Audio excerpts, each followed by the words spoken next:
சாய் பக்தர்களுக்கு என் அன்பு வணக்கங்கள். ஓம் சாய்ராம்.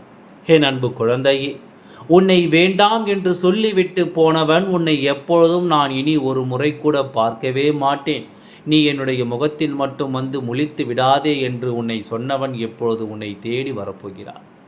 ஆனால் அவன் நல்ல எண்ணத்தில் வரவில்லை குழந்தையே. அதனால் கொஞ்சம் நீ சுதாரிப்பாக இரு. அவன் என்ன எண்ணத்தில் வருகிறான், அவன் என்ன விஷயத்தை பற்றி எல்லாம் யோசிக்கின்றான் என்பதையெல்லாம் முழுமையாக நான் இப்பொழுது உனக்கு சொல்கின்றேன். இந்த உலகத்தில் எனக்கு தெரியாமல் எந்த ஒரு விஷயமும் நடக்காது. பிறப்பு இறப்பு, ஒருவனுக்கு எந்த ஒரு காரியமும் நடக்காது. எனக்கு எல்லாமே தெரியும். ஒவ்வொருவருடைய வாழ்க்கையில் என்ன நடக்கும், அடுத்த கட்டம் என்ன, உங்களுக்குள் என்னென்ன பிடிக்கும், என்னென்ன பிடிக்காது, உங்களுக்கு எது தந்தால் நீங்கள் சந்தோஷமாக இருப்பீர்கள் என்று ஏகப்பட்ட விஷயம். ஏனென்றால் உங்களை படைத்தவன் நான், இந்த உலகத்தை உருவாக்கியவன் நானே. அதனால் எனக்கு எல்லாமே தெரியும். அதனால்தான் நான் இப்பொழுது உன்னிடம் சொல்கிறேன் ஒரு விஷயத்தை. அதனால் நீ தயவு செய்து காது கொடுத்து கேள். என் குழந்தையே, ஆசையாக நீ ஒரு நபரிடம் உண்மையாக பழகி அவன்தான் வாழ்க்கையே என்று நினைத்து ஒரு சில நாட்கள், ஆண்டுகள் நன்றாகத்தான் போய்கொண்டிருந்தது. நடுவே சண்டைகள் வந்தாலும் அந்த சண்டைகளில் விட்டு கொடுத்து இதெல்லாம் மாற்ற வேண்டும், இந்த விஷயத்தை எல்லாம் நல்லபடியாக நடத்த வேண்டும் என்று நீயும் அந்த உறவிடம் விட்டு கொடுத்து போனாய். சில சமயம் நீ எவ்வளவுதான் உன் மீது தவறே இல்லாத பட்சத்திலோ, உன்னுடைய துணை மீது தான் தவறு என்று இருந்த பட்சத்திலும் விட்டு கொடுத்து போனாய். ஆனால் அதையெல்லாம் தாண்டி அது மிகப்பெரிய ஒரு தவறு செய்வதனால் நீ ஒரு முடிவுக்கு வந்து, இதற்கு மேல் இந்த ஒரு உறவோடு நாம் இருந்தோமானால் மன உளைச்சல் அதிகமாகும், அந்த உறவிடம் இருந்து பிரிந்திருப்போம், சேரும்பொழுது சேரட்டும் என்ற பிரிந்துவிட்ட அதற்கு அந்த உறவும் இனிமேல் என்னுடைய முகத்திலேயே நீ முழிக்கக்கூடாது.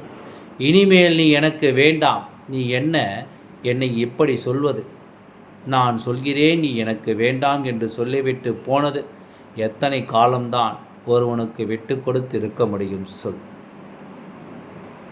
அதாவது எத்தனை காலம்தான் ஒருவனுடைய வாழ்க்கையில் இறைஞ்சலாகவும் அவன் எவ்வளவுதான் காயப்படுத்துகிறான் என்று தெரிந்தும் அவனுடன் இருக்க முடியும் சொல். குடும்பம், அவருடைய குடும்பத்தின் மீது அவனுக்கு ஆர்வம் பாசமும் இருப்பது கூட உன் மீது இல்லை. ஒரு வீட்டில் இருப்பவர்கள் ஒரு நாள் முகம் கொடுத்து பேசவில்லை என்றால் கூட உன்னிடம் வந்து சொல்வான், என்னுடைய நண்பன் பேசவில்லை, என்னுடைய அம்மா பேசவில்லை, என்னுடைய அக்காவும் என்னிடம் பேசவில்லை, ஏனென்று தெரியவில்லை, என்ன பிரச்சனை என்று புரியவே இல்லை என்று சொல்வாய்.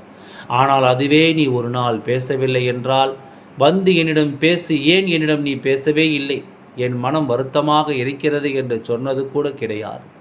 ஆனாலும் நாம் மனதார நேசித்து விட்டோம் நம்முடைய வாழ்க்கை துணை. அதனால் நாம் நிச்சயமாக அந்த உறவை நாம் தான் பார்த்து கொள்ள வேண்டும்.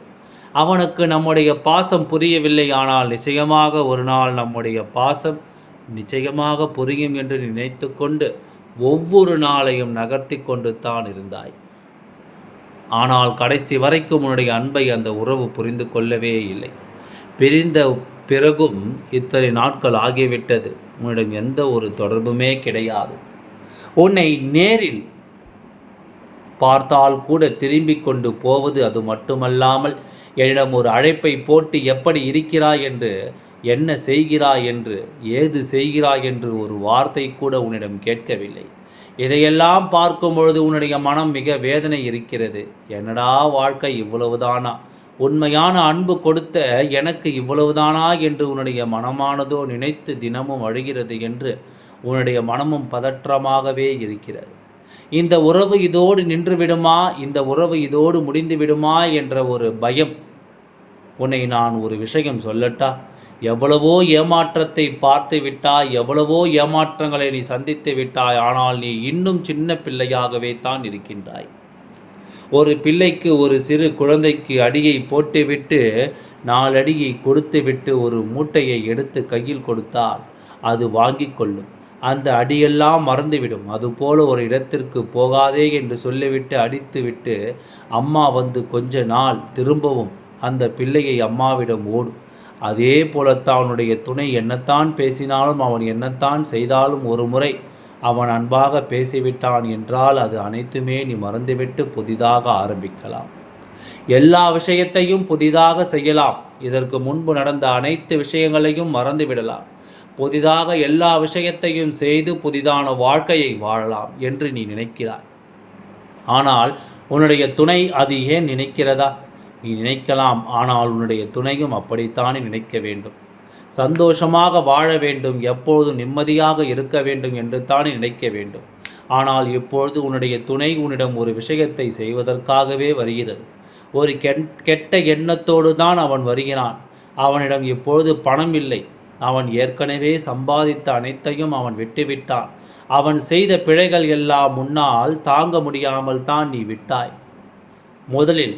ஆனால் இப்பொழுது திரும்பவும் அவன் நீ ஏமாறுவாய் என்று நினைத்து உன் கூட நான் இருப்பது எல்லாம் தெரியாமல் அவன் உன்னை திரும்ப திரும்ப ஏமாற்றுவதற்காக வருகிறான். உன்னுடைய பணத்திற்காக ஆசைப்பட்டு, அதாவது நீயே கஷ்டப்பட்டு கொண்டு தான் இருக்கிறாய். ஆனாலும் அதையும் பிடுங்கி உன்னை ஒரு யாருமே இல்லாமல் நிற்க விடலாம் என்று நினைப்போடு வருகிறான். அவன் வருபவன் உனக்கு நிலையாக வரவேண்டும், எல்லா விஷயத்தையும் மன்னிப்பு கேட்டு உன்னிடம் சமாதானமாக பேச வேண்டும் என்பதற்கெல்லாம் அவன் வரவே இல்லை. அவனுடைய எண்ணம் முழுவதும் என்னவாக இருக்கிறது என்றால், உன்னை எப்படியாவது உன்னுடைய வாழ்க்கையில் யாரும் இல்லாமல் ஆக்க வேண்டும், பணம் இல்லாமல் ஆக்க வேண்டும், பணம் இல்லாமல் இருக்க வைக்க வேண்டும் என்பதற்காக அவன் உன்னை உபயோகப்படுத்துகிறான். அவ்வளவுதான். நீதான் நினைக்கிறாய் அவன் நம்ம கூடவே இருப்பான் இனிமேல் என்று. ஆனால் ஒருமுறை ஒருவனை விட்டு போய்விட்டான் என்றால் நிச்சயமாக அவன் திரும்ப வந்தால் சுதாரிப்பாக இருக்க வேண்டும். சுதாரிப்பாக இருந்தால் மட்டும்தான் உன்னால் உன் வாழ்க்கையில் ஜெயிக்க முடியும். எதற்காக உன்னை விட்டு ஒருவன் போக வேண்டும்? எதற்காக ஒருவன் உன்னை விட்டு ஒரு நாள் தேடி வர வேண்டும்? எந்த ஒரு விஷயமாக இருந்தாலும் யாருமே காரியம் இல்லாமல் செய்ய மாட்டார்கள்.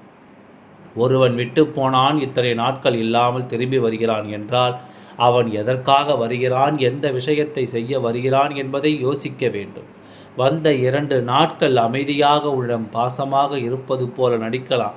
அடுத்தடுத்து அவன் என்ன பேசுகிறான், அவனுடைய செய்கை என்ன, அவன் என்ன திட்டம் தேடுகிறான் என்பதை யோசித்துத்தான் அவனிடம் நீ பழக வேண்டுமே தவிர எப்பொழுதும் போல யதார்த்தமாக பழகி வாழ்க்கையை விட்டு விடாதே. பலமுறை பல விஷயங்களில் யதார்த்தமாக ஏமாந்தாலும் நீ பாசம் என்று வந்துவிட்டால் எல்லாவற்றையும் மறந்து விடுகிறாய். அப்படி இருக்கக்கூடாது. தெளிவான குழந்தையாக இருக்க வேண்டும்.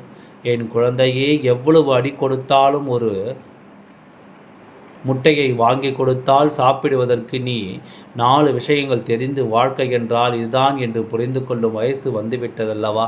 அதனால் எதற்காக வருகிறார்கள், எதற்கு விட்டு போனார்கள், எதற்கு திரும்ப வருகிறார்கள் என்பதை யோசித்துத்தான் நீ ஒவ்வொரு விஷயத்தையும் செய்ய வேண்டும்.